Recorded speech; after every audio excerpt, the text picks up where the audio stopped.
बिस्मिल्लाहिर्रहमानिर्रहीम। Programme inside the news और मैं हूं डॉक्टर सना गौरी। चीजें बेहतर होने का और करने का दावा तो बहुत सारी पार्टीज करती हैं, लेकिन सवाल ये पैदा होता है कि कर कौन रहा है।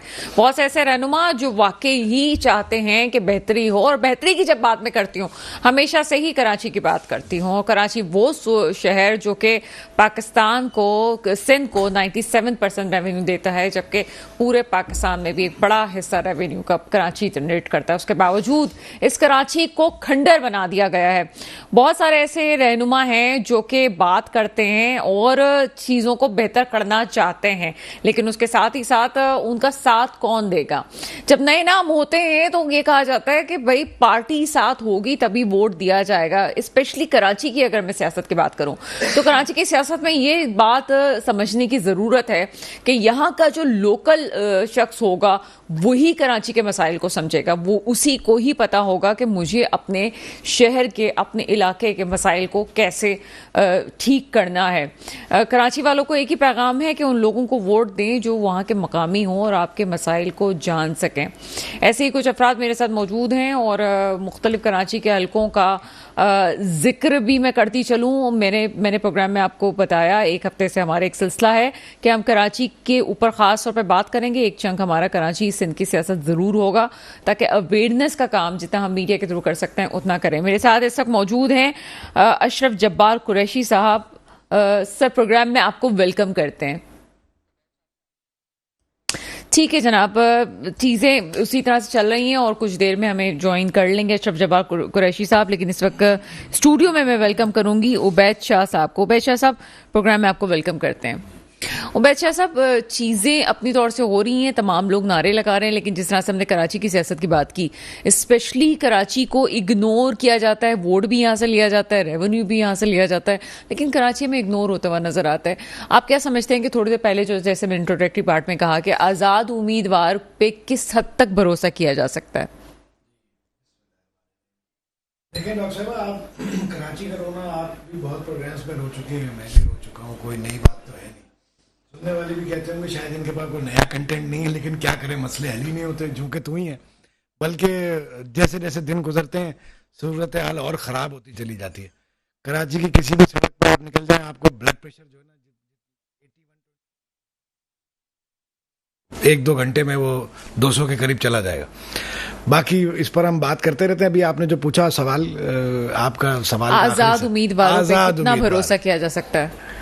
नहीं, भरोसा कोई नहीं किया जा सकता। अभी से दाम लग गया, पहले से ही बुकिंग हो गई है एडवांस में। अच्छा। और बुकिंग करने वाले जो हमारे जो शिकारी हैं बड़े और खिलाड़ी हैं बड़े, वो एक जो सब पे भारी हैं, उन्होंने दाम अभी से दे दिया है कि भाई ये तुम्हारा दाम, ये तुम्हारा दाम, ये तुम्हारा दाम, बस अगर सीट निकाल लो तो आके पैसे ले लो। तो वो ये तो खैर फिर वही मंडी लगेगी। और हमारे लोगों का अलमिया ये है, हमारे ये हालात इस मुल्क के ऐसे हो गए कि हमारे सियासतदानों को लोगों के मसाइल पर बात करने का टाइम नहीं है। एक साहब लगे पड़े हैं हमारे कि वो चौथी बार वाले का रास्ता रोको, वो आवाम के बारे में बात ही नहीं करते, कोई एजेंडा ही नहीं है। दूसरी जो बड़ी बहन थी कल तक 16 महीने के इत्तेहाद में, वो अब कह रही हैं तुम्हारे स्कूलों की हालत देखो, तुम्हारे अस्पतालों की देखो, तुम्हारे सड़कों की देखो। वो भाई बहन आपस में थोड़ा सा मैच खेलेंगे, फिर बाद में मन तो रो हाजी वो गम तुम रो हाजी। मैं अगर गलत नहीं है तो शायद 2.5 साल पहले की बात है। ये दोनों भाई बहनों की तस्वीरें मुझे यहाँ पे शाहराह कायदीन पे और कायद-ए-आज़म के मज़ार के पास, यही मैं अर्ज कर रहा हूँ ना, लोगों के मसलों पर तो कोई, लोग तो बेवकूफ़ हैं इस मुल्क के। ये 25 करोड़ गधे घास खाते हैं, इनको तो पूछने वाला ही कोई नहीं है। एक 2 कमरे के मकान का बिजली का बिल जो है वो 25-25 हज़ार रुपए आ रहा है। लोग बिजली कटवा के कुंडे लगाकर भी नहीं बेचारे रह पा रहे, घरों में बंद पड़े हैं, अपने बच्चों की, एक और तमाशा अपने बच्चों की स्कूल की फीसें नहीं भर पा रहे। गैस की बिल जो है वो बिजली के बिल से ज्यादा आ गए। अब आप सोचो, इन पर तो कोई बात ही नहीं कर रहा। वो बिलावल साहब को किसी ने समझाया होगा कि सर असल मसला तो ये है, तो उन्होंने कहा जी 300 मीटर, वो वैसे ही जैसे 50 लाख मकान बन रहे थे, जैसे 1 करोड़ नौकरियां पैदा हो रही थी, वैसी वो आ गए 300 यूनिट तक बिजली फ्री होगी। साहब आप क्या करें, अपना सर पीटे दीवार से मारे, इस मुल्क के हालात देखें। 301 पे जाएगा उसको वही बिजली देनी पड़ेगी। उससे मेरा ख्याल है 1 करोड़ रुपए महीने का यूनिट पे आ जाएंगे आखिर में हम। बिजली का जो होश रुबा इजाफा हुआ है ना, वो इस 16 महीने की हुकूमत में हुआ है, और वही कह रहे हैं कि मैं 300 यूनिट तक बिजली फ्री दे दूंगा। लॉजिकल बात क्या है, मुझे बड़ा वो जब नारे लगते हैं वो कहते हैं नैरेटिव देना। नैरेटिव वो जो दे रहे होते हैं, मुझे हैरत इस बात पे होती है, आप इतने बड़े बड़े ओहदों पे रह चुके हैं, आपको कोई ये क्या ये नहीं पता कि आईएमएफ से आपकी डील क्या हुई भी? आप कर ही नहीं सकते इस तरह से, किस तरह से ये लोग बात कर लेते हैं? मैं कह रहा हूं ना, कर लिया आईएमएफ वो से। हबीब जालिब ने किसी जमाने में कहा था ना, 10 करोड़ ये गधे क्या बनेंगे हुक्मरान। वो अभी जिंदा होते कहते 25 करोड़ ये गधे क्या, हम क्या सुनेंगे किसी की बात? हमारी बात कौन करता है? एक आम आदमी की बात, उसके मसले की बात कौन करता है? इन सियासतदानों के आप जलसे सुने, इनकी तकरीरें सुने, इनके प्रोग्राम सुने, इनके एजेंडे और इनके मंशूर जो वेबसाइट्स पे पढ़े हैं वो पढ़ लें। आप देखेंगे मंशूर में तो पता नहीं, ऐसा लगता है कि पता नहीं आसमान में कुछ रह गया जो लाना नीचे बस बाकी रह जाएगा, उसके अलावा सब कुछ मिल जाएगा। और तकरीरें इनकी सुने तो आपको पता चलता है इनका ध्यान ही नहीं है इस तरफ, इनका माइंड ही नहीं अप्लाई कर रहे हैं कि लोगों के मसले क्या हैं। ये सिर्फ ये माइंड अप्लाई कर रहे हैं कि हम अपना नंबर कैसे बढ़ाएं, हुकूमत हमारी कैसे हो जाए, कितने रुपए में कौन बिकेगा, कहां से किसकी सीट निकलवा दे, कैसे लोगों को भर भर के गाड़ियों में ले आए, बड़ा करके जलसा दिखा दें, कौन से सारा दिन 24 घंटे हमारी पॉलिटिकल लीडरशिप का यही काम है कि वो इख्तिदार तक पहुंचने का रास्ता कैसे तय करे। उनका इस बात से कोई ताल्लुक ही नहीं है लोगों के मसले क्या हैं। अच्छा, आप भी बात कर रहे हैं, मैं भी बात कर रही हूँ, लोगों को हैरत भी होती है। मुझसे भी बहुत से लोगों ने कहा कि आप कराची के, मतलब मेरा प्रोग्राम चूंकि नेशनल इंटरनेशनल चीज़ों पे होता है, लेकिन स्पेशली कराची पे क्यों बात की जा रही है? ये बड़ा इंपॉर्टेंट है कराची की बात करना, इवन ये कराची के कचरे पे बात करना। और मैं उबैद आपको बताती चलूं कि कुछ दिनों पहले की बात है कि मैं एक यूनिवर्सिटी में वहाँ पे सब्जेक्ट कमेटी मेंबर भी हूँ, तो वहाँ पे मैं गई हूँ और वहाँ ये बात हुई कि जनाब चलें जनाब, मुझे एक गेस्ट ने ज्वाइन कर लिया है, मैं उसके बाद ये बात का जिक्र करूंगी कि बच्चे रिसर्च की तरफ कराची में किस तरह से जा रहे हैं और उनके ऊपर क्या चीज़ें हो रही हैं, यानी कि कराची का कचरा भी किस हद तक इम्पॉर्टेंट है और उस पर काम नहीं हो रहा। ये मैं जिक्र करती हूँ थोड़ी देर में। जो मैं इंट्रोडक्टरी पार्ट में जिक्र कर रही थी कि हम आज़ाद उम्मीदवारों को भी लाइन पे लेंगे और उनसे भी उनके मौक़िफ़ जानेंगे ताकि बेहतरी हो सके इस सूबे में, इस शहर में, जो कि आपके पाकिस्तान के लिए बहुत इंपॉर्टेंट है ये शहर, और इस शहर ये खत्ते का वाहिद हिस्सा है जो कि गर्म पानी का खत्ता कहलाता है, जिसके ऊपर बड़े मसाइल हैं। मेरे साथ इस वक्त मौजूद हैं अशरफ जब्बार कुरैशी साहब। सर, प्रोग्राम में आपको वेलकम करते हैं। शुक्रिया जनाब, बहुत शुक्रिया। अशरफ जब्बार कुरैशी साहब, आप इस वक्त हल्का NA 247 और PS 122 से जो है आज़ाद उम्मीदवार के तौर पे इलेक्शन लड़ रहे हैं। ये कौन सा इलाका है सर? तो ये नॉर्थ कराची और नई कराची का इलाका है। अच्छा, ये यानी कि NA में भी यही आ रहे हैं और PS में भी ये आ रहे हैं? हाँ, PS में ये इसी NA के नीचे जो है PS है, ये उसका PS है 122 और NA 247 है। हाँ, ये इसको। अच्छा सर, मैं चूंकि अपनी नॉलेज में इजाफा करना चाह रही हूँ, मुझे ये बताइएगा कि लास्ट टाइम इस हल्के पे कौन था? मैं खड़ा था यहाँ से और मेरे मुकाबले में उसामा था, उसामा MQM का। ठीक है। और बस दोनों वन और टू थे और जो पेपरों में दिखाया गया। अच्छा, आपका एक स्लोगन जो है वो मेरे सामने आया है कि मैं हूँ आजाद, क्या आप हैं आजाद? ये क्यों आपका स्लोगन है, क्यों आपने ये सोच के इसको स्लोगन बनाया है? देखिए, इस वक्त तक जितनी पार्टियां हैं ना, ये सारी पार्टियां बेशुमार PTI के, ये सारी पार्टियां जो है इस वक्त किसी न किसी चेयरमैन के अंडर में है। ठीक है। और सबसे बड़ी पॉलिटिकल पार्टी एक्ट के बाद ये सारी पार्टियों के जो चेयरमैन है, अगर मैं इनके टिकट लेता तो मैं इनकी गुलामी में चला जाता और मैं इलेक्शन जीतने के बाद सिर्फ इन्हीं के मरों में मिन्नत देता कि मुझे एक शोकाज नोटिस देते और मेरी पार्टी रुकने की मुअत्तल कर देते। क्योंकि यहाँ पे सच कहना बहुत मुश्किल काम है और अवाम के हक लेना वो भी बहुत बड़ा मसला है। तो मैंने ये सोच कर के मैं आजाद हूँ, तो मैं अवाम को भी ये मैसेज देना चाहता हूँ कि आप आजाद अगर कैंडिडेट को जितवा रहे हैं तो आपको ये समझना चाहिए कि आप पॉलिटिकल पार्टीज जो इस वक्त अब तक डिलीवर नहीं कर सकी है सारी कोई भी पार्टी, तो उनकी गुलामी में जाने से बेहतर मैं समझता हूँ कि मैं आजाद रहकर अपना काम कर सकूं। और इस इलेक्शन के बाद भी बहुत सारे लोग सवाल कर रहे हैं कि जी वो आप इस इलेक्शन के बाद क्या करेंगे, तो किसी पार्टी को ज्वाइन करेंगे। तो मैं ये भी बता दूं कि इस इलेक्शन के बाद मैं किसी पार्टी को ज्वाइन नहीं करूंगा, एक नई पार्टी, अपनी पार्लिमानी पार्टी कोई ना कोई बनाऊंगा इंशाल्लाह। अच्छा, मुझे जितना याद पड़ता है अशरफ जब्बार कुरैशी साहब, पाकिस्तान तहरीक इंसाफ से आप पिछली दफा इलेक्शन में हिस्सा ले चुके हैं। मैंने 8 इलेक्शन लड़े तहरीक इंसाफ से। अच्छा, ठीक है। तो क्या वजूहात थी आप उनसे अलग हो गए? देखिए, 9 मई के वाकयात जो उसके 9 मई के वाकयात से क्या, उससे पहले से मेरी बात मामला चल रहे थे यहाँ पार्टी के अंदर और बहुत बाखबर हल्के और ये जो हमारे मीडिया वाले जितने भी दोस्त हैं मेरे, सब जानते थे कि मैं पार्टी में जो है सही बात करना मुश्किल होता जा रहा था, सच कहना मुश्किल होता जा रहा था। तो मैं सिर्फ इमरान खान साहब की वजह से बाकी सब चीजें बर्दाश्त कर रहा था, लेकिन उसके बाद जो एक टर्निंग पॉइंट आया जिसमें ये 9 मई का वाकया हुआ, जिसमें अफवाज के खिलाफ जो है हमले हुए, और फोर्सेस के ऊपर इन्होंने किया गया, और ये कह के किया गया कि हम आजादी लग के जंग लड़ रहे हैं।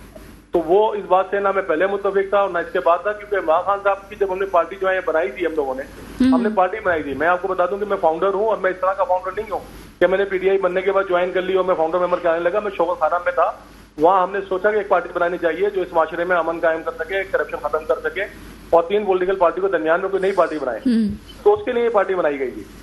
लेकिन उसके अनफॉर्चुनेटली ये हुआ कि जब 2013 के 11 के बाद हमने जो है डिलीवर करना अपने आप लोगों आवाम ने हमारी तरफ मुतवज्जा होना शुरू किया, और हम जो है एक अक्सरी पार्टी बनने लगे, तो उस वक्त जो है कोई पैराशूटर्स घुस गए और उन्होंने पार्टी को कैप्चर कर लिया। तो इन सारी चीजों को देखते हुए जो मसाइल पैदा हुए वो 2018 के इलेक्शन में आपको बाखूबी नजर आए होंगे कि 2018 का इलेक्शन जीतने के बाद इस पार्टी में जो बुनियाद थी वो पीछे रह गई, और उसके बजाय अपॉर्चुनिस्टों ने जगह बना ली, और उन लोगों ने इस पार्टी को उस मुकाम तक पहुंचा दिया था 3.5 साल के अंदर कि ये पार्टी अपने जो है होती जा रही थी। करप्शन के इल्जाम हमारे ऊपर लग रहे थे, हमारे एमएनएस पे लग रहे थे, हमारे चेयरमैन साहब इमरान खान साहब खुद बोल रहे थे इन सब चीजों को। तो उस वक्त भी मैंने आवाज बुलंद की, मैंने उनको सब कहा भी, लेकिन क्योंकि उनकी मजबूरियां थी हुकूमत कायम करने के लिए, उनको जो है अंदर से भी ब्लैकमेलिंग थी और बाहर से भी ब्लैकमेलिंग। चलिए सर, इसको थोड़ा सा आगे लेके चलते हैं, क्योंकि मैं चाह रही हूँ कि चीजें आवाम के सामने बड़ी ब्लैक एंड व्हाइट होके आए। आपने कहा कि आप बहुत पहले से इस हल्के, लास्ट टाइम भी आप इस हल्के से थे, और अभी जो नॉर्थ कराची 11B में आपने इलेक्शन ऑफिस का इफ्तिताह किया है। अवाम का कितना साथ आपको इस वक्त नजर आ रहा है ऑन ग्राउंड, और क्या गहमा गहमी है इस वक्त? देखिए, मैं इस वक्त जो है आजाद उम्मीदवारों में अगर कोई सबसे बड़ी कंपेन चला रहा हूँ पॉलिटिकल पार्टीज के बाद, तो मेरे ख्याल है बहुत सारी पॉलिटिकल पार्टीज के मुकाबले सबसे बड़ी कंपेन मेरी चल रही है। और ये वजह यह है कि मैं उस इलाके के आवाम के दरमियान रहा हूँ, मैंने उनकी सारी चीजें तब्दील की हैं, मैंने वहाँ पर सड़कें अपने खर्चे पे बनाई हैं, गटर साफ कराए हैं, मैंने बहुत काम किया है उनके साथ ना। तो मैं ये सारा कुछ करता रहा हूँ, इसकी वजह से मुझे वहाँ के जब बच्चा जानता है मेरा नाम, अगर आप जाके लेंगे तो मेरा बच्चा मेरा नाम जानता है, क्योंकि मैंने इलेक्शन के हारने के बाद भी हल्का छोड़ा नहीं था। और मैं इस हल्के से 97 में जब पीटीआई का चिराग निशान हुआ करता था, तो उस वक्त भी मैं यहाँ से इलेक्शन लड़ा हूँ जब यहाँ पे कोई लड़ने की हिम्मत नहीं कर सकता था एमपीएम के सामने, और पीटीआई से लड़ा था। अच्छा सर, इस दफा कुछ ये जो सिंबल्स हैं इसमें बड़ी बहस है, तो मैं ये चाहती हूँ कि अपने सिंबल भी आप यहाँ पे डिस्कस करें। देखिए, मैं एक्चुअली मैं 4 हल्कों से इलेक्शन लड़ा हूँ, 236 से भी लड़ा हूँ, 101 से भी लड़ा हूँ, ये 2013 में मैंने लड़ा था, ठीक है, और तो मैं वहां से भी लड़ रहा हूँ। तो मुझे 3 हल्कों में विकेट का निशान मिला था, और एक इस हल्के के अंदर भी मेरी फर्स्ट प्रायोरिटी जो है विकेट थी। लेकिन वहां पर जो है कुछ ऐसा मामला दरपेश आया जो मैं बयान नहीं करना चाहता, क्योंकि इससे इलेक्शन कमीशन की जो है वो आरओज के ऊपर प्रॉब्लम आती है, तो मैं इसलिए नहीं बयान करना चाहता। तो उन्होंने मुझे मेडल अलाउट कर दिया, जबकि वहां पे जो एक आजाद उम्मीदवार था उसको उन्होंने विकेट अलाउट किया, जिसने कभी जिंदगी में इलेक्शन नहीं लड़ा, और वो आज तक कैंपेन में भी कहीं नजर नहीं आया। तो मेरे क्योंकि वजह ये थी कि मेरी विकेट अगर सूबाई असेंबली में मिलती, कौमी असेंबली में भी एक ही होता, तो मैं दोनों में भरपूर, मतलब इस वक्त आपका एक निशान जो है वो विकेट है। आप कौमी असेंबली पे मेडल है और सूबाई असेंबली पे विकेट है। कौमी असेंबली में विकेट है और सूबाई असेंबली में मेडल आपका? नहीं, कौमी असेंबली में विकेट है, सूबाई असेंबली में मेडल है। ठीक है जनाब, यानी कि आप ये समझते हैं कि वहां पे इस वक्त कितने वोटर्स होंगे सर आपके इलाके में? एनए पे 4 लाख समथिंग है और पीएस पे 1,22,000 है। और टर्नओवर लास्ट टाइम कितना रहा होगा? 50% था जो पीटीआई और हमने मूवमेंट बनाई थी। तो 50% तो बहुत कहलाता है, यानी कि काफी अवेयरनेस है वहाँ पे लोगों को, काफी अवेयरनेस है, पॉलिटिकल लोग हैं, और लेकिन मुझे नहीं लगता कि इस दफा को टर्नआउट ज्यादा होगा, क्योंकि लोग मायूस बहुत है। वजह क्या है सर टर्नआउट ज्यादा ना होने की? मायूसी बहुत है, पॉलिटिकल पार्टी से मायूसी बहुत है, बहुत ज्यादा मायूसी है। लेकिन सर जब आप जैसे लोग वहाँ मौजूद हैं जो कि इतने मसाइल के बाद भी, और अभी जिस तरह से मैं आपका बयानिया सुन रही हूँ, आप लोग जब जानते भी हैं, और एक शख्स जो कि एक अरसे से स्ट्रगल कर रहा है और सिर्फ अपने इस नजरिए की वजह से साबित कदम रह रहा है, तो मेरे ख्याल है कि अवाम को साथ देना चाहिए। हाँ, मेरे ख्याल में मैंने अभी यही समझता हूँ कि नौजवानों को एक पैगाम है कि ये आजादी की जो लड़ाई है वो अपने घर के अंदर जो है अपने लोगों से नहीं लड़ी जाती, ये लड़ाई बाहर के लोगों से लड़ी जाती है, अपने मसाइल से लड़ी जाती है, जो उनके इस हल्के के प्रॉब्लम्स हैं। वहाँ पे एक हल जमात इस्लामी के नाम से आया, और वो लेकिन वहाँ पे कोई हल नहीं हो सका उसका ना। और आज 8 महीने के बाद वो इलाका जो है थोपिया और थोपिया ज्यादा इलाका है, हर जगह जो है सब चीजें वही बुनियादी सिविक प्रॉब्लम है। आज भी इलेक्शन जो है गटरों पे लड़ा जा रहा है, आज भी इलेक्शन जो है पानी पे लड़ा जा रहा है, आज भी इलेक्ट्रिक पे लड़ा जा रहा है। आज से 70 साल बाद भी इस मुल्क के अंदर यही है, इसी बात बुनियाद पे इलेक्शन लड़ा जा रहा है। आप खुद सोचें कि हमारे जो ज़हनी और नफ्सियाती कैफियत क्या हो गई हमारी नौजवानों की। बहुत शुक्रिया अशरफ जब्बार कुरैशी साहब मेरे साथ मौजूद थे। एक छोटा सा ब्रेक है, ब्रेक के बाद मजीद बात करते हैं। के बाद आपके सामने हाजिर हैं और इस वक्त मुझे ज्वाइन किया है सलमान रहमान साहब ने, आप तजियाकार हैं। साथ ही साथ हमारे साथ मौजूद होंगे इकबाल खान महसूद साहब, MKM से आपका ताल्लुक है, लेकिन उबैद से बात जो है वो मुख्तसर रह गई थी और कुछ तशनगी रह गई। तो वहाँ बात यूनिवर्सिटीज़ के लेवल पे हो रही थी और वहाँ पे बाकायदा ये हो रहा था कि भैंस कॉलोनी में जो कि गार्बेज होता है और जो गोबर होता है भैंसों का, उससे किस तरह यूज़ किया जा सकता है, क्योंकि दूसरे ममालिक इसको इस्तेमाल करके मुख्तलिफ चीज़ें भी बना रहे हैं, उसको यूटिलाइज किया जा रहा है, सड़कें भी बन रही हैं और बिजली बनाने के लिए भी बहुत सारी चीज़ों को इस्तेमाल किया जा रहा है। लेकिन हमारे यहाँ रिसर्च नाम की कोई चीज़ नहीं है। अगर कराची में इतनी ज़्यादा प्रोडक्शन और बहुत सारी चीज़ों की होती है तो हम एक नेचुरल चीज़ की बात कर रहे हैं और बहुत सारी ऐसी चीज़ें जिसमें वेस्टेज भी होता है, लेकिन कोई इस पर तवज्जो नहीं दे रहा है कि इसमें हम और क्या क्या कराची के लोग खुद क्या काम कर सकते हैं। इसमें जो क्वेश्चन रेज होता है कि कुछ अर्से पहले हमने लोकल गवर्नमेंट के इलेक्शंस देखे और उसमें पीपल्स पार्टी भी आ गई, लेकिन एक साल बाद भी हमें खातिर खा कोई नतीजा नहीं बरामद हुआ। बहुत अच्छा आपने पॉइंट आउट किया। अभी अशरफ कुरैशी साहब ने जिक्र किया कि 8 महीने हो गए इलेक्शन हुए हुए, डिस्ट्रिक्ट सेंट्रल से वो इलेक्शन लड़ रहे हैं और NA-247 की सीट जो है जमात इस्लामी को यहाँ बल्दियाती इलेक्शन में काफ़ी वोट पड़े, मगर कोई लोगों की अक्सरियत की जो आवाज़ थी या उनकी नुमाइंदगी थी उसका कोई भी हल या फ़ायदा नहीं हुआ, हल नहीं निकला कोई। सिर्फ एक लंदन सिटी जो है ना, उसमें 6 वेस्ट टू एनर्जी प्लांट्स हैं, वेस्ट टू एनर्जी 6 प्लांट्स सिर्फ एक लंदन सिटी में। और कराची जैसा मेगा सिटी जो है, यहाँ पे वेस्ट टू एनर्जी प्लांट्स अगर कोई विजन होता यहाँ की लीडरशिप का, तो बिजली का मसला 100% यहाँ का हल हो गया होता। रीयूज शॉप्स भी होती हैं, उसमें लोग अपनी पुरानी चीज़ें कबाड़ खाने की वहाँ दे जाते हैं, उसको ठीक ठाक करके और वो रख देते हैं बड़ी चीप प्राइस पे इस्तेमाल के लिए कि कोई आके खरीद के यूज़ कर सकता है। वो हमारे यहाँ तो कोई देखे ना, तस्वीर ही नहीं। कोई अच्छा, तस्वीर ये चीजें लोकल लोग कर सकते हैं, जो लोकल गवर्नमेंट की भी लोग कर सकते हैं। ऐसा करते हैं ना कि हुकूमत नाम की किसी भी चीज से हम हो जाते हैं लाताल्लुक, तो हमारे मसाइल हो जाएंगे हल। नहीं, अभी कल की बात है के लोग ये डिक्लेयर कर दिया जाए कि इस खित्ते के लोग जो हैं उनकी कोई हुकूमत नाम की कोई चीज नहीं, वो अपने तय जिए और अपना बंदोबस्त खुद करें, अपने निजाम को खुद चलाएं, क्योंकि जो पॉलिटिकल सिस्टम है हमारा ये तो डिलीवर नहीं कर सकता। आप देखें ना, जो हम तमाशा लगा रहे हैं, हमारे ये तय है, हम पहले से जानते हैं कि आजाद उम्मीदवार सारे बिक जाएंगे। अभी कुरैशी साहब ने कहा मैं अपनी कोई पार्टी बना लूंगा, मैं नहीं बिकूंगा, ये होगा वो होगा। लोगों में ये मायूसी फैलाई जा रही है, एक वेव है और लोग ये जानते हैं रियलिटी है। मायूसी भी क्या है, रियलिटी है कि आजाद उम्मीदवारों को वोट मत डालो, ये आपका वोट लेंगे, आपसे खर्चा करेंगे, कॉर्नर मीटिंग करेंगे, रैलियां निकालेंगे, आपको खाना वाना खिलाएंगे, कीमे वाले नान खिलाएंगे, बिरयानी देंगे, फिर जब ये वहां पहुंच जाएंगे तो ये अपना दाम लगा लेंगे, अच्छे खासे पैसे बना लेंगे। वो होना हुआना तो कुछ भी नहीं है ना। वो एक जावेद चौधरी साहब का एक कॉलम था बड़ा मशहूर कि होना तो कुछ भी नहीं, तो वो होना तो कुछ भी नहीं, एंड यही है हमारे पास। मुझे पता नहीं क्यों ऐसी तवक्का थी कि वो हो जाएगा, मुझे लोकल गवर्नमेंट से भी काफी तवक्का थी, लेकिन इस वक्त कराची में आप जितने प्रोजेक्ट्स देख रहे हैं वो ज्यादातर फेडरल और प्रोविंशियल हुकूमत दोनों के एक मिक्स प्रोजेक्ट जो हैं वो भी चल रहे हैं कि दोनों की मावन से जो है ये हो रहा है। लेकिन लोकल गवर्नमेंट की चीज़ें कहाँ हैं? वो जो कुछ अर्से पहले कराची में बारिश से सड़कें खराब हुई और उसमें आपने चेपियां लगा दी और पता नहीं क्या वर्ड यूज होता है वो किया, वो भी अब खत्म होने वाला है, लेकिन कोई काम आपको नजर नहीं आ रहा। बहरहाल दूसरे इशूज पे चलते हैं। सलमान रहमान साहब मेरे साथ मौजूद है, सर प्रोग्राम में आपको वेलकम करते हैं। जी शुक्रिया। सलमान रहमान साहब, टू द पॉइंट बात, एक तरफ कहा जा रहा है बिलावल भुट्टो जरदारी साहब खासतौर पर इस पे बात पे तवज्जो दे रहे हैं कि सिर्फ 2 पार्टीज इस वक्त रह गई हैं, या तो शेर है या फिर तीर है। अब जो वो तीसरी पार्टी है जिसे इलेक्शन कमीशन ने उसका निशान ले लिया है और उसकी वजूहत जो भी हो, उसका एक तहरीरी फैसला भी आज जारी हो चुका है, अब वो पार्टी क्या स्ट्रेटजी अपनाएगी? क्या वो ये कह देगी जनाब छोड़ दें, सिर्फ तीर और शेर को ही छोड़ दें, बाकी आपको जितने निशान नजर आ रहे हैं उस पर आप ठप्पा लगाते चले जाएं, क्या होगा?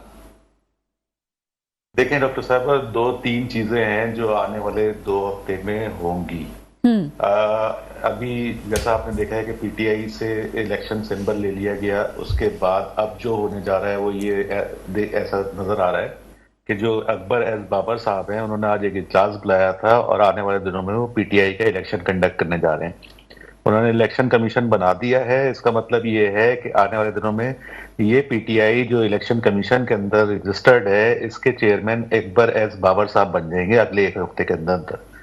तो इसका मतलब ये है कि जितने भी उम्मीदवार पीटीआई के हिमायत याफ्ता हैं और आजाद हैसियत में इलेक्शन लड़ने जा रहे हैं, इनका कंट्रोल मुकम्मल तौर पर अकबर एज बाबर साहब के पास हाथ में आ जाएगा। ये तो प्लान सी का काउंटर प्लान सी नहीं, मैं इसको समझ नहीं पा रही। तो क्या फ्लोर क्रॉसिंग वाला जो मसला है और आजाद उम्मीदवारों पे जो सवाल उठ रहा है वो खत्म हो जाएगा बाद में? नहीं, देखिए जी, सुप्रीम कोर्ट से आज जो डिसीजन आया है, डिटेल डिसीजन आया है, उसमें ये बताया है कि इस वक्त पीटीआई का मौजूदा तंजीमी स्ट्रक्चर कुछ भी नहीं है। इस वक्त कोई उसका चेयरमैन नहीं है और पीटीआई का पुराना इलेक्शन कालअदम करार दे दिया गया है। अब पीटीआई का इलेक्शन वही तस्लीम होगा जो इलेक्शन कमीशन तस्लीम करेगा। और आपको पता है कि पाकिस्तान इलेक्शन कमीशन इस वक्त किस डगर पे चल रहा है और वो कौन सा इलेक्शन तस्लीम करेगा। तो जो बाबर साहब इलेक्शन कराने जा रहे हैं वो इलेक्शन कमीशन प्रॉब्ली उसको तस्लीम कर लेगा और इनको पार्टी चेयरमैन तस्लीम कर लेगा। तो जो पार्टी पीटीआई इलेक्शन कमीशन में रजिस्टर्ड है उसके चेयरमैन आने वाले एक हफ्ते में अकबर एज बाबर साहब बन जाएंगे। अगर ये सिचुएशन होती है तो मैं यहाँ ये प्रेडिक्ट करता चलूं कि अगर ये सिचुएशन होती है तो आने वाले दिनों में इमरान खान साहब पीटीआई की तरफ से इलेक्शन का बाइकआउट करने का ऐलान कर सकते हैं। तो 8 फरवरी अगले 2 हफ्ते में ये 2-3 बड़ी चीजें होने जा रही हैं। एक और चीज मैं बताता चलूं कि अगले एक हफ्ते के अंदर अंदर, अगले 8 से 10 दिन के अंदर अंदर साइफर केस का फैसला हो जाएगा जिसमें बानी तहरीक इंसाफ और बाकी लोगों को प्रॉब्ली सजा सुना दी जाए। आने वाले दिनों में आपको जो है इलेक्शन से पहले ही 9 मई के जो वाकयात में जो लोग मुलविस थे उनका फैसला भी मिलिट्री कोर्ट से आने की तवक्को कर सकते हैं आप। तो आने वाले 2 हफ्ते बहुत ज्यादा हैजान पैदा करेंगे और पाकिस्तान सियासत में आप समझे कि एक भौचाल आने जा रहा है। अच्छा, इसमें 2 इम्पोर्टेंट क्वेश्चंस हैं जो कि मैं यहाँ पे जो है करना चाहूंगी। जमहूरियत के साथ एक पूरा मजाक होगा और ये किसी तरह भी पाकिस्तान की जमहूरियत और सियासत के लिए एक अच्छा शगुन साबित नहीं होगा। सर, एक तरफ जमहूरियत के साथ मजाक की बात भी हो रही है, दूसरी तरफ जो तहरीक इंसाफ पहले से ही अपने पैरों पे कुल्हाड़ी मारती आ रही है, फिर से कुल्हाड़ी मारेगी अगर वो इलेक्शन से बॉयकॉट करेगी। लेकिन एक क्वेश्चन अभी रेज हो रहा है, इन्होंने अभी साबिक चेयरमैन पीटीआई ने, जुबानी पीटीआई कहना चाहिए, उन्होंने अपने तमाम वर्कर्स को संडे को शायद उन्होंने कहा है कि जी बाहर निकलें और अपनी कैंपेन्स के हवाले से बात करें।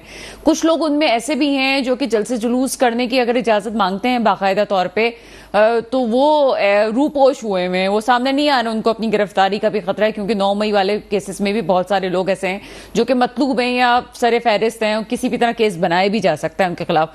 तो वो जो रूपोश है उनको भी बाहर आना पड़ेगा। दूसरी सूरत में कहा गया है कि अगर कोई कैंपेन के लिए बाहर नहीं आता है तो पीटीआई उसको डिसोन कर देगी।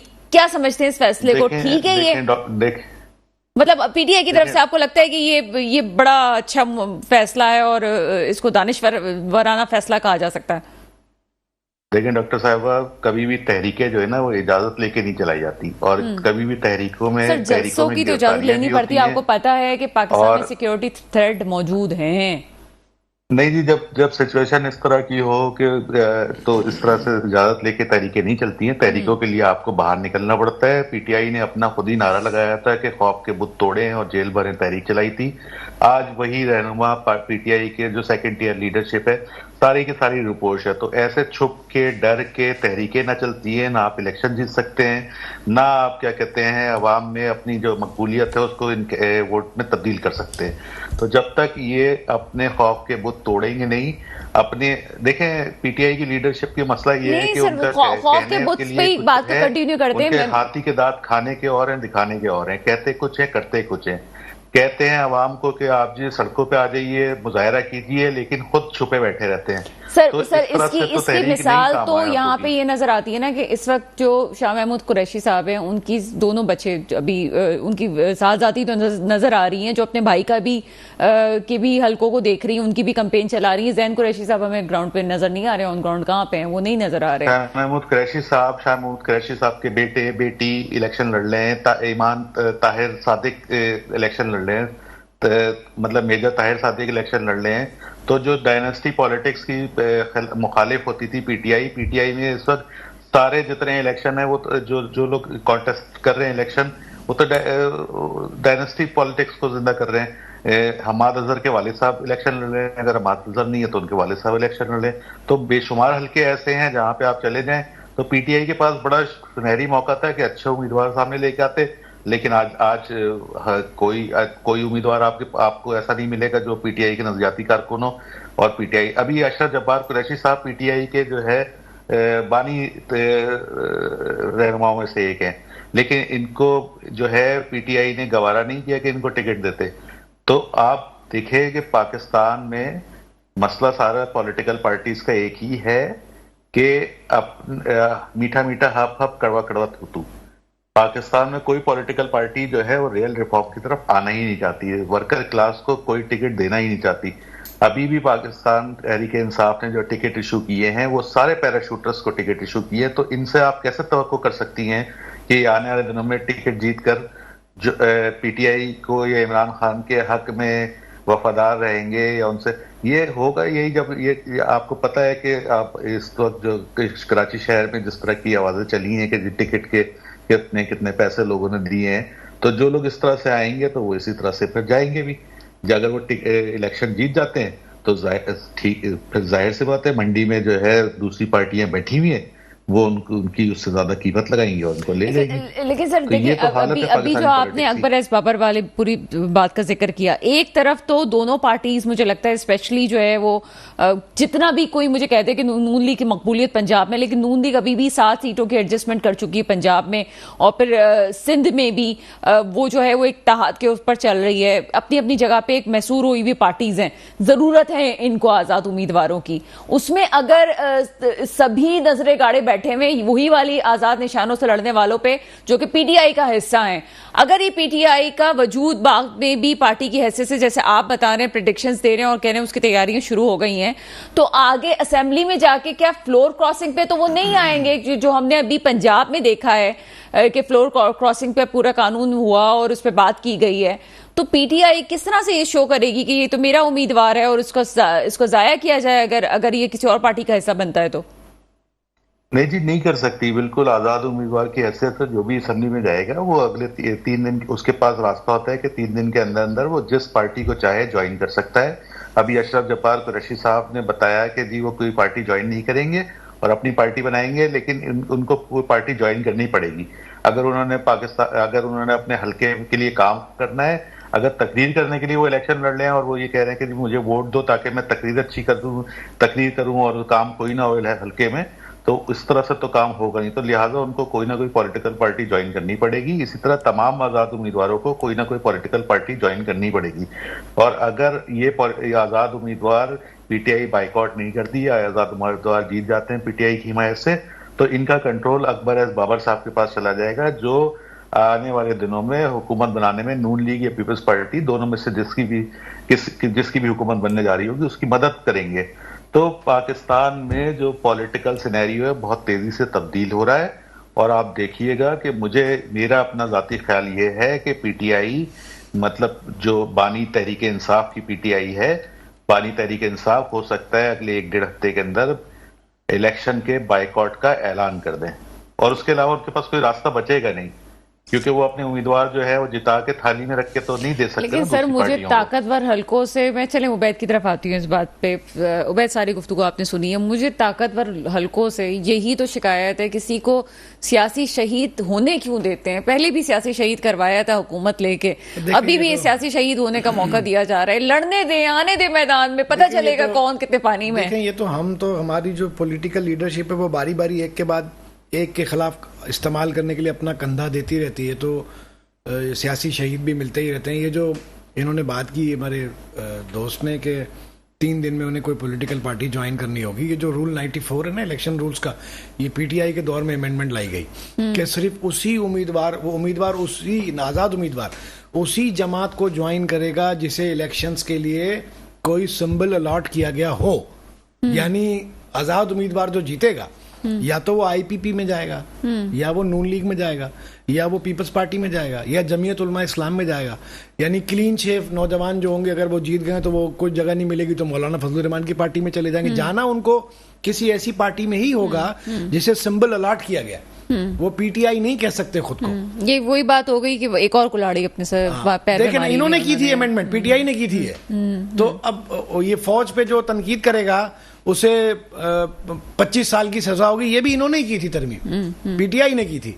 तो हमारे यहाँ तो कंधे हम देते हैं इस्तेमाल करने के लिए हमारे लीडर्स के दूसरे के खिलाफ, बाद में जब अपने मुंह पे थप्पड़ पड़ता है तो हाथ रख के घूमते हैं कि भाई ये क्या हुआ। तो मसला ये हमारा ना, हम अभी ये आर्मी एक्ट भी इनके मुंह पे पड़ने वाला है, जिन्होंने बहुत ज्यादा इसकी तारीफें की हैं जी, अभी। जी। तो अब बात ये ना, ये देखें ना, फौजी अदालतें, ये पीटीआई के लीडर्स जो थे ना, सही कह दिया बिलावल भुट्टो जरदारी साहब ने, क्या हमारे लिए प्रॉब्लम्स क्रिएट होंगी। आप लोग जब करते हैं तो आप भुगते भी उस चीज को। देखें ना, फौजी अदालतों का अपने दौर में टीवी के टॉक शोज में बैठ के घंटे घंटे दिफा करते थे कि सिविलियन का ट्रायल होना चाहिए, ये क्या करें जी, यूं है तो ऐसे है तो जरूरी है, रियासत की सलामती और फलां रेट इदारे। और अब ये जो ना उसके शिकार हैं, 9 मई के तमाम लोगों का ट्रायल जो है वो फौजी कोर्ट्स में हो रहा है। साइफर भी नजर आने लगा है अब कि क्या होने वाला है साइफर का भी। अब तो देखे ना, ये हमारे इस निजाम को ये चैलेंजेस है। ये कोई एक पार्टी दूसरी पार्टी, एक लीडर दूसरे लीडर का मसला नहीं है, मेरा लीडर चोर तेरा लीडर साहूकार। ये मसला ये है कि ये इस निजाम को थ्रेट्स है, और ये निजाम आहिस्ता आहिस्ता, आपने अभी कहा जमहूरियत के साथ मजाक हो रहा है, मैं तो कह रहा हूँ जमहूरियत का मुजरा देख रहे हैं बैठ के कुछ लोग यहाँ। मजाक क्या हो रहा है, इससे भी जमहूरियत को तो नचा रहे हैं सामने, कहते तुम नाचो, हमें मजा आ रहा है। यहाँ तो ये हालत है भाई, ये एक दिन कोलैप्स होगा, वेरी नियर टू कोलैप्स, क्योंकि कितना चलेगा। लेकिन सर मुझे मसले का हल समझ नहीं आता। क्या हमें आइन की इस्तेलाहात की, आई एम सॉरी टू से, हमें आइन में इस्तेलाहात की जरूरत है, या मुकम्मल तौर पे आइन को नए सिरे से लिखने की जरूरत पेश आ गई है? क्योंकि जितनी इंटरप्रिटेशन हो रही है, जितने बातें यहाँ पे की जा रही है, मुझे तो ऐसा लगता है कि जनाब चीजें बेहतरी की तरफ नहीं जा रही हैं। क्या समझते क्या आइन में कोई मसाइल हैं? देखें, desperate times need desperate measures, है ना। तो अब वो हालात पैदा हो गए हैं कि अब पूरी इंजीनियरिंग, पूरी सर्जरी की जरूरत है। जो पीछे से चला रहे हैं वो भी अब सामने ही आ जाएं मेहरबानी करके, और कोई बड़ी सर्जरी हो, लोगों के मसाइल हल होने का कोई सही रास्ता, रोड चले मैप हम ये मिले। समझते हैं कि लोगों के मसाइल सही होने चाहिए, मसाइल हल होने चाहिए, लेकिन बहरहाल उबैद ने तो मुझे रोक ही दिया उस बात से कि वो लोग हुकूमत छोड़ ही देना, खुद ही अपने मसाइल हल कर लें। होता नहीं है इस तरह से, लेकिन बहरहाल मुझे तो उम्मीद है कि चीजें बेहतर होंगी। एक छोटा सा ब्रेक है, ब्रेक के बाद मजीद बात करते हैं। बाद आपके सामने हाजिर हैं और कुछ सिंध की सियासत, कराची की सियासत। मेरे साथ इस वक्त इकबाल खान महसूद साहब मौजूद हैं, MKM से आपका ताल्लुक है। सर, प्रोग्राम में आपको वेलकम करते हैं। बहुत शुक्रिया आपका। क्या समझते हैं इकबाल खान महसूद साहब, कराची के मसाइल को हम कुछ देर पहले डिस्कस कर रहे थे, और यहाँ पे हम ये समझते हैं कि कराची के मसाइल को अब हल हो जाना चाहिए, और ये वाले जो इलेक्शंस हैं ये शायद आखिरी इलेक्शंस हैं सियासतदानों के लिए भी। अगर प्रॉब्लम्स हल नहीं हुई तो आगे उनको ना वोटर मिलने वाला है, ना उनकी सियासत बचने वाली है। क्या कहते हैं आप? बहुत शुक्रिया आपका कि आपने मुझे मौका दिया, और बहुत अच्छी आप लोगों की डिबेट चल रही थी।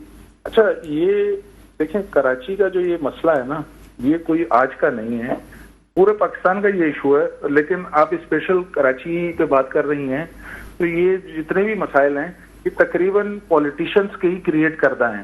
लेकिन हम लोग खुद गलतियां करते हैं, हम लोग खुद जो है वो, आपने जैसे कहा कि ताकतवर हलकों को हम खुद जो है अपना कंधा प्रोवाइड करते हैं, उसके बाद फिर हम जो है ना वो बैठकर 5 साल बाद जो है ना वो मातम कर रहे होते हैं। और ये एक पार्टी का अलमिया नहीं है, पाकिस्तान में जितनी भी पॉलिटिकल पार्टीज हैं वो सब ये गलती बार बार दोहराने के बाद जो है ना फिर आकर इस नतीजे पर अब जो है ना उनको, मैं तो कहता हूं कि एक जगह उनको एक बात पर मुत्तफिक हो जाना चाहिए कि देखें, अगर पाकिस्तान है तो ये सियासत भी है, ये रियासत भी है, हर चीज है। लेकिन हमें इस पर संजीदगी से सोचना पड़ेगा। कराची के जो मसाइल हैं उसका हल जो है वो नामुमकिन नहीं है, कोई नामुमकिनात में से ये नहीं। सर, आप भी इलेक्शन का में हिस्सा ले रहे हैं? जी जी बिल्कुल, NA 235 से मैं NA 235 पाकिस्तान। अच्छा सर, कौन सा एरिया लगता है ये? इसमें सोराबगोड, स्कीम 33, ये एरियाज लगते हैं इसमें। मेरे पास 2 PS हैं, PS 97, PS 98 और PS 99 का 30% जो एरिया है। अच्छा, अभी जो लोकल गवर्नमेंट इलेक्शंस हुए हैं इन एरियाज में मेरे ख्याल है कि पीपल्स पार्टी की जो है वो लीडर लोगों में से कुछ लोग आए हैं, ज्यादा मुझे याद पड़ता है। जी बिल्कुल, सोराबकोट टाउन भी पाकिस्तान पीपल्स पार्टी के पास है, सफूरा टाउन भी पाकिस्तान पीपल्स पार्टी के पास है, और हालात अबतर से हबतर होते जा रहे हैं।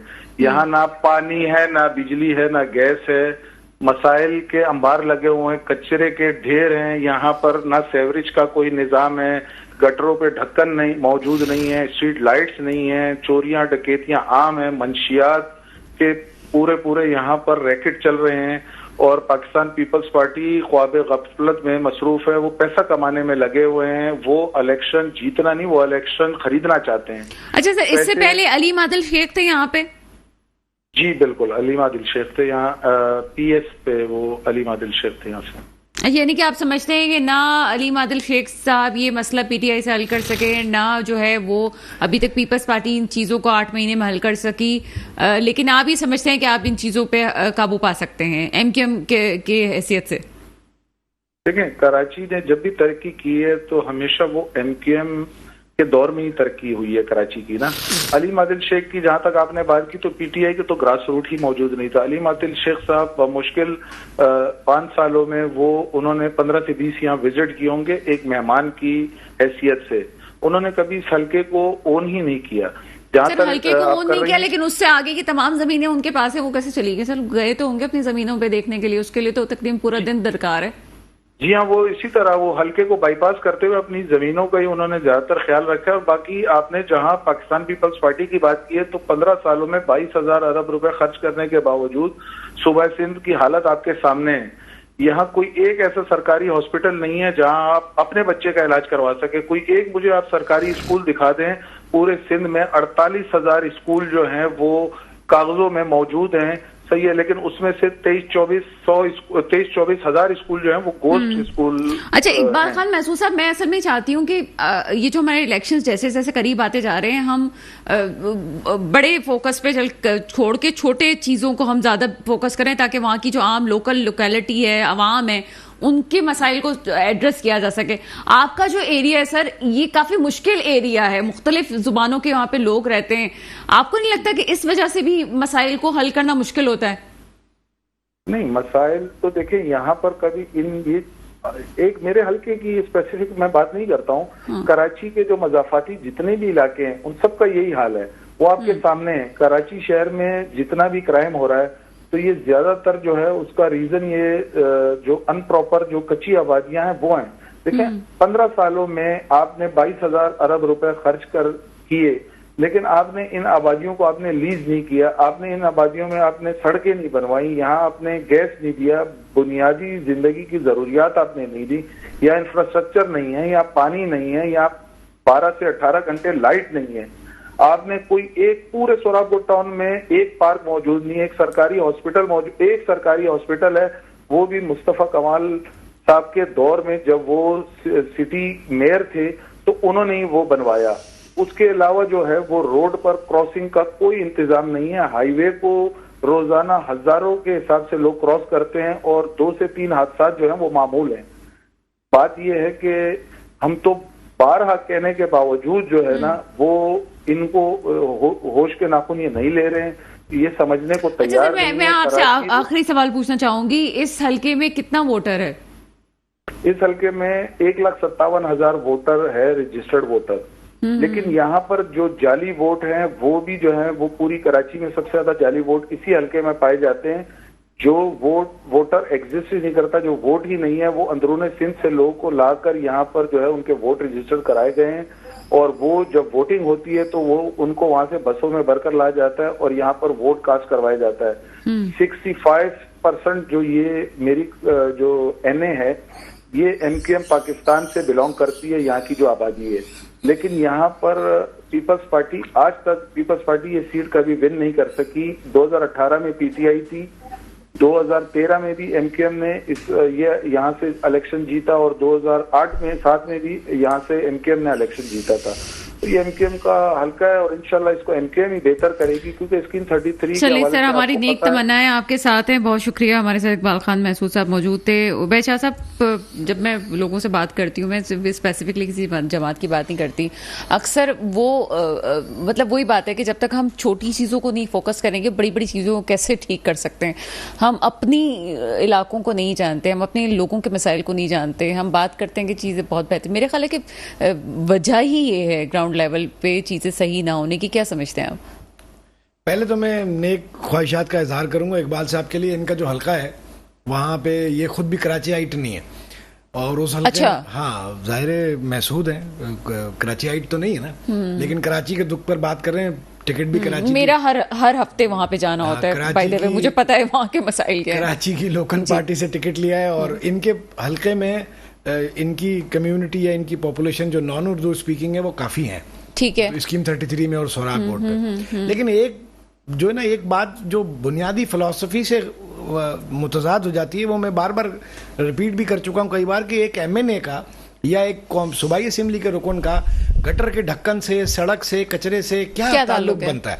ये हमारी लॉजिक ही, हमारा कॉन्सेप्ट ही ये गलत है। ज़ियाउल हक साहब के दौर से ये शुरू हुआ, हर एमएनए को बजट दे दिया, जाओ तरक्याती काम कराओ, नौकरियां बांटो, समझे ना। तो वो माहौल ही बदल गया। जो काम है उनका, भाई ये जो लोकल बॉडीज हैं, जो मुकामी हुकूमतें हैं, जिले इदारे हैं, इनको इतना इख्तियार होना चाहिए कि ये खुद फंड्स जनरेट करें और खुद अपना बजट बनाएं और खुद एक्सपेंड करें। वो बैठे होते हैं जी, मुलाजमीन की तनख्वाह जो है, कराची केएमसी के मुलाजमीन की तनख्वाह का 50 करोड़ का चेक आएगा, वजीर आला साहब अभी भेजेंगे तो हम तनख्वाह बटेगी, और 8 महीने से जो पेंशन जिनकी रुकी हुई है उनको 2-2 पेंशनें दे देंगे हम। वो भाई, आप पूरी दुनिया में बल्दियाती हुकूमतें अपना बजट रेस करती हैं, आप ये आवाज उठाए ना, आप इस एजेंडे पे इलेक्शन लड़े ना कि हम ये कानून साजी करेंगे, कोई इसके लिए आवाज उठाएंगे, असेंबली में पहुंचेंगे तो बोलेंगे कि भाई इनको राइट दे दो ना इनका। हम क्यों गटर का ढक्कन लगवाएं एमएनए या एमपी है, हम क्यों सड़क बनवाएं, हम क्यों लाइटें लगवा रहे हैं, फेडरल की तरफ देखें हमेशा। उनको इख्तियार दे देना, उनके लिए कानून साजी कर दें कि वो ट्रेड लाइसेंस फी वसूल करें, म्यूनिसिपल सर्विसेज चार्जेस वसूल करें, वो रोड टैक्स वसूल करें, अपने डिस्ट्रिक्ट में अपना फंड जनरेट करें, खुद वहां खर्च करें। ये बात तो कोई करता ही नहीं है। वो हमारा कुछ नहीं होता तो हम बस वो पार्किंग के पैसे लेके उसी में खुश हैं, उसमें 4-6 करोड़ रोजाना के बना के उसी में ही सारी दुकानें, उसके भी ठेके बिकते हैं, उसके भी ठेके हैं, वो अंदाजा है मुझे। रोजाना रोजाना डायरेक्टर चार्ज पार्किंग लगना है तो इतने पैसे देने होंगे, इतने सिस्टम चलेगा, इतने रुपए महीने के होंगे, मेरी गाड़ी में तो शायद उन तमाम नामों की लिस्ट मौजूद होगी जिनके मैं रोजाना पूछती हूँ कौन कौन ठेका ले रहा है, किस किस के पास ठेका है। बहरहाल आगे चलते हैं जनाब। उबैद शाह साहब हमारे साथ मौजूद है, लेकिन सलमान रहमान साहब हमारे साथ मौजूद हैं इस वक्त। सलमान, आप मुझे सुन सकते हैं? जी जी बिल्कुल डॉक्टर साहब। सलमान, प्रोग्राम के आखिरी लम्हात है, मुझे ये बताइएगा, 18वीं तरमीम अच्छी बहुत है, बहुत जबरदस्त बात है, 18वीं तरमीम पे कोई सवाल नहीं उठा रहा, लेकिन ये बात मुझे समझ में नहीं आती कि एक बाप है, अपने बच्चों को, 4 बच्चों को वो पैसे देता है, लेकिन पीछे से बाप को कोई कमा के नहीं देता है। वही वाली मिसाल है। और अभी जैसे इन्होंने, उबैद ने बात कही है, हम क्यों ये पॉलिसीज नहीं है कि जी तभी तो हम परेशान है, फेडरल के पास पैसा खत्म हो जाता है, सूबों के पास पैसा होता है, और सिर्फ सिंध की सिर्फ आप बात करें तो एजुकेशन बजट भी हमारे पास इतना ज्यादा है लेकिन कुछ नहीं हो पा रहा। तो हम क्या कोई ऐसे प्रोजेक्ट्स नहीं हो सकते कि हम कमा के दें ताकि पाकिस्तान तरक्की कर सके? लेकिन डॉक्टर साहब, पाकिस्तान में कुछ नहीं हो सकता जब तक पाकिस्तान के अंदर बेसिक रिफॉर्म जो भाई डिस्कस कर रहे थे उस तरह के रिफॉर्म नहीं किए जाएंगे, और ये नहीं किए जाएंगे जब तक पाकिस्तान में कोई बेहतर पॉलिटिकल पार्टी, पॉलिटिकल सिस्टम मौजूद नहीं होगा या नहीं आएगा। तो इस बात को तो छोड़ दें, पाकिस्तान में ये मसाइल हल नहीं हो सकते। आप मजीद इख्तियार आते थे, मजीद ठेके बिकने स्टार्ट हो जाएंगे। लेकिन इलेक्शन का मौसम है तो मैं इस बात को थोड़ा सा देर के लिए साइड में रखते हुए 2-3 प्रेडिक्शन कर दूं कराची के बारे में। इकबाल महसूद साहब कह रहे थे कि जी कराची ने हमेशा जो है तरक्की जब की है तो एमकेएम के दौर में की है, तो कौन सी एमकेएम के दौर में की है? ये उनकी गलतफहमी थी। नहीं, ऐसा करते हैं, मैं माजरत चाहती हूँ यहाँ पे। मेरे ख्याल है भाई इकबाल महसूद साहब को फिर से लाइन पे ले लें, ये बहुत क्वेश्चन है, मेरे ख्याल है कि मैंने भी बहुत जल्दी से वो बात आगे मैं 1 मिनट देते मुझे, मैं 2-3 चीजें बता दूं। मेरी अपनी एनालिसिस है, जो प्रेडिक्शन है उसके हिसाब से एमक्यूएम कराची में अब एक किस्सा, माजी का किस्सा हो चुकी है। सख्त हो गई बात, थोड़ी सी सख्त हो गई सर, नहीं जीत सकेगी। अच्छा, और नहीं भाई, इकबाल महसूद साहब को लाइन पे ले आए फौरन से, वो ज्यादा सीटें ले लेगी कराची से। इकबाल महसूद साहब, बहुत कम वक्त है लेकिन जवाब मैं चाहूंगी, फिर से प्रोग्राम में आपको वेलकम करते हैं, पहले तो जवाब दीजिएगा। जी जी, ये उबैद भाई ने जो कहा कि कराची हाइट नहीं है, तो मेरी पैदाइश भी कराची की है, मेरा ब्रॉटअप भी कराची का है, अल्हम्दुलिल्लाह कराची में मेरे अच्छा, फिर मैं माजरत चाहता हूँ, माजरत चाहता उबैद भाई प्लीज मुझे माजरत चाहता हूँ सर, मैं हाँ जी, आपको असल में पूरा वो इल्म नहीं था, क्योंकि मेरा छोटा भाई कराची फ्लोर मिल एसोसिएशन का वाइस चेयरमैन है। अच्छा, मैं इस बहस में नहीं पढ़ता हूँ। जहां तक भाई ने बात की कि अपना एमकेएम के दौर में, तो मैं आपको बताऊं कि कराची ने तरक्की हमेशा एमकेएम के दौर में ही की है। एमकेएम ना ए है ना बी है, एमकेएम वो है जो आपको आजकल स्टेज पर नजर आती है। खालिद मकबूल सद्दीकी, डॉक्टर खालिद मकबूल सद्दीकी हमारे कन्वीनियर हैं, डॉक्टर अपना मुस्तफा कमाल भाई हमारे सीनियर डिप्टी कन्वीनियर हैं, सही है ना। इशू ये है कि कराची ने हमेशा, कराची का आप मुझे बताएं, कराची ने किस फेज में किस दौर में तरक्की की है। नेमतुल्लाह खान साहब थे, उन्होंने तख्तियां लगाई हैं, लेकिन काम जो है वो आपको मुस्तफा कमाल के दौर में होता हुआ दिखा। 300 अरब रुपए की कलील रकम से उन्होंने कराची में अंडर पासेस का जाल बिछाया, उन्होंने पुल बनाए, उन्होंने ब्रिजेस बनाए, उन्होंने पार्क्स बनाए, उन्होंने सैलरीज दी, उन्होंने पूरा एक नेटवर्क बनाया, कराची का पूरा इंफ्रास्ट्रक्चर उनके दौर में बना। उसके अलावा डॉक्टर फारूक सत्तार जब मेयर थे, उनके दौर में काम हुआ। आप मुझे बताएं कि कब पीपल्स पार्टी के दौर में काम हुआ। आप मुझे बताएं कि जमात इस्लामी हमेशा उसी सूरत में जीती है जब एमकेएम ने बाइकआउट किया, और आज भी वो बाइकआउट का आसरा लेकर जो है वो इलेक्शन में इधर उधर घूमते फिर रहे हैं कि कहीं से बाइकआउट की आवाज आ जाए और हमें कुछ सीटें मिल जाए। इंशाल्लाह 8 फरवरी साबित करेगा कि कराची एमकेएम के साथ है, कराची एमकेएम है और एमकेएम कराची है। और इंशाल्लाह 8 फरवरी शाम 8 बजे हम भरपूर जश्न मनाएंगे और हमारी जीत जो बहुत शुक्रिया। मेरे साथ इकबाल खान महसूस साहब मौजूद थे, उबैद शाह साहब, सलमान साहब और अशरफ जब्बार कुरैशी साहब भी मेरे साथ मौजूद थे। कराची के मसाइल खुदा करे कि हल हो जाए, मेरे मुल्क पे हुक्मरान आए जो वाकई मेरे मुल्क के मुस्तकबिल की हिफाजत करें। इसके साथ ही प्रोग्राम का वक्त खत्म होता है, मुझे इजाजत दीजिएगा। खुदा हाफिज।